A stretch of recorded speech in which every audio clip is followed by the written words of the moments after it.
నమస్తే, welcome to Y news. Annavaram సత్యదేవుని సన్నిధిలో పలు అభివృద్ధి పనులకు పాలక మండలి సభ్యులు ఆమోదం తెలిపారు.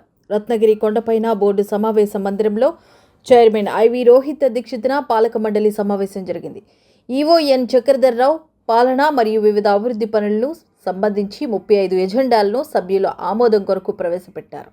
ముఖ్యంగా దేవస్థానం ఆధ్వర్యంలో నిర్వహిస్తున్న విద్యా సంస్థల్లో మధ్యాహ్నం భోజన సదుపాయం కల్పించనున్న అంశాన్ని ఆమోదించారు. అదేవిధంగా వివిధ ప్రదేశాల వద్ద భక్తులు సౌకర్యార్థం కోట్లాది రూపాయల వ్యయంతో చేపట్టే మౌలిక సదుపాయాలకు సంబంధించి ఇంజనీరింగ్ మరియు ఎలక్ట్రికల్ విభాగాల నుండి చేపట్టే కొన్ని నిర్మాణ పనుల అంశాన్ని ఆమోదించారు. అయితే కొన్ని నెలల క్రిందట వేరొక ప్రదేశంలో వ్రతాల నిర్వహణలో దానాల రూపంలో కమిషన్ బేస్ కింద పనిచేస్తున్న పురోహితుడు ఒకరు భక్తులను దోపిడీ చేసిన వైనంపై కమిషనరే స్వయంగా తీసుకున్న క్రమశిక్షణ చర్యల్లో సడలింపు ఇవ్వకూడదు. మరి బోర్డుకి అధికారం ఉందో లేదో తెలియదు కానీ సదరు పురోహితుడు వినతి ఇద్దరు ట్రస్ట్ బోర్డు సభ్యులు ఒత్తిడి మేరకు మానవతా దృక్పథంతో సదరు పురోహితునికి కథ చెప్పేందుకు సడలింపు ఇవ్వడం పలు విమర్శలు రావడం కొసమెరుపు. ఈ సమావేశంలో పాలక మండలి సభ్యులు మరియు ఎక్స్ అఫీషియో సభ్యులు Matte Satyaprasad, MS Reddy, assistant commissioner Manjula Reddy తదితరులు పాల్గొన్నారు.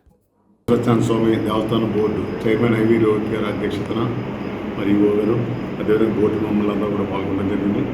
మరి ఈ బోర్డులో ప్రధానంగా మరి మా శాసనసభ్యులు సత్యప్రభా రాజా గారు కూడా college junior college degree college విద్యార్థులు కూడా మిడ్ డే మీల్స్ ఇంప్లిమెంట్ చేయమని చెప్పి లెటర్ ఇవ్వడం జరిగింది. మరి బోర్డులో చర్చించిన మీద బోర్డులో ఉన్న సభ్యులందరూ కూడా ఏకాభిప్రాయంతో మరి ధార్మిక సంస్థ ఇక్కడ చదువుకునే పిల్లలకి మరి భోజన వసతి కల్పించాలని ఉద్దేశంతో అందరూ కూడా ఏకగ్రీవంగా తీర్మానం ఆమోదించడం జరిగింది. అదేవిధంగా మరి భక్తులకి మరింత మెరుగైన సౌకర్యాలు కలిగించడం కోసం అన్నదాన చేయడం కానీ టెంపుల్ దగ్గర ఇతరత్ర ముఖ్యమైన అంశాలని కూడా ఏకాభిప్రాయంతో మరి అంగీకరించడం జరిగింది. అదేవిధంగా భక్తులు ఇంకా మెరుగైన సేవలో ఇంకా ఇతరత్ర కూడా ఏమన్నా కూడా ఒక అంగీకారంతో నిన్న బోర్డు సభ్యులు చాలామంది ఫీల్డ్ విజిట్ చేసి అవసరతను గుర్తించి మరి ప్రతి కార్యక్రమాన్ని ఈ చైర్మన్ గారి అధ్యక్షతన మరి చర్చించి నిర్ణయం తీసుకోవడం జరిగింది. రాబోయే రోజుల్లో మరి పూర్తిగా ఏదైతే ఎన్డీఏ ప్రభుత్వం ఆశయం సంస్కారవంతమైనటువంటి విధానాల్లో అనుగుణంగా మరి కార్యక్రమాలు తీసుకోవడం జరిగింది.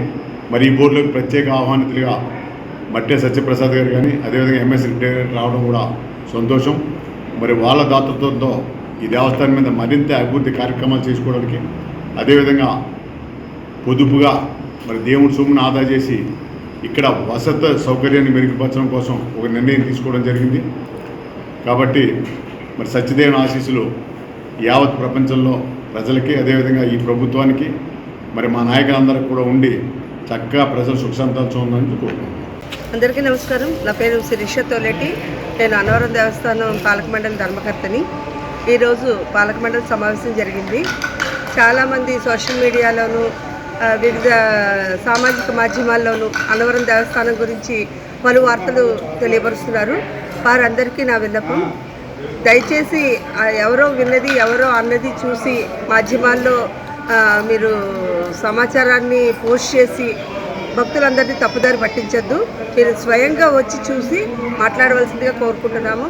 రీసెంట్గా ఒక అమ్మాయి వచ్చి ఒక యూట్యూబ్ వీడియో పెట్టింది. అదేంటంటే అన్నదానంలో అంతా వాటర్ ఉంది, ఇదంతా బఫేనే పెడుతున్నారు అని చెప్పేసి, కిందనేమో డోనర్స్ ఉంటే వాళ్ళని కూర్చోబెట్టి పెడుతున్నారు అని చెప్పేసి ఏదో ఒక తప్పుడు సమాచారం ఇచ్చింది. ఎవరో పక్క వాళ్ళు చెప్పారని.